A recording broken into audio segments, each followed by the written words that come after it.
Pasca resmi bercerai dengan komedian Sule, Natalie Holzer pamer kemesraan dengan kakak Fuji, Franz Faisal.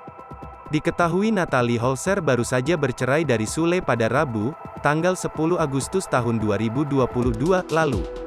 Di usia perceraiannya yang masih seminggu, kini Natalie Holzer pamer kemesraan dengan kakak kandung Fuji, Franz Faisal. Jadi itu di vlog, mungkin lagi lihat Atzam lagi digendong sama Franz tuh nyaman banget. Emang gitu kan Atzam, terang Natalie Holzer dikutip dari YouTube TS Media, Selasa, tanggal 15 Agustus tahun 2022. Perjodohan itu tak ayal membuat mantan istri Sule ini keheranan. Terus pada dijodoh-jodohin. Sekarang enggak tahu deh, lagi ajang-ajang perjodohan. Aku enggak ngerti, tandasnya. Meski begitu, ibu satu anak ini menanggapi dengan santai soal perjodohan tersebut. Nggak apa-apa, lagi ramai, ya lucu-lucuan aja, sambungnya. Akan tetapi ketika ditanya soal tanggapannya bila Franz Faisal berniat mendekatinya, Natalie Holzer enggan berkomentar banyak. Kita enggak tahu, jawabnya.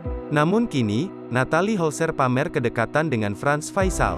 Dalam unggahan di media sosial, mantan ibu sambung Rizky Febian ini membagikan fotonya yang sempat bergabung dalam live TikTok Franz Faisal. Natalie yang mengenakan pakaian putih yang dipadukan dengan hijab pink muda terlihat tersenyum. Semangat kerja @Franz Faisal tulis Natalie Holzer di Instagram pada Selasa, tanggal 16 Agustus tahun 2022. Wiimachi, balas Franz Faisal sembari menyematkan emoji hati. Kedekatan Natalie Holzer dan Franz Faisal itu pun langsung menuai komentar netizen. Ada yang mengatakan bahwa kakak dari Fuji ini salah tingkah ketika live bareng mantan disc joki tersebut. Namun ada pula yang mengaku lebih menyukai Franz Faisal dengan Marisha Icha. Lebih suka Kak Icha, kata salah seorang netizen. Salting udah, tambah yang lain.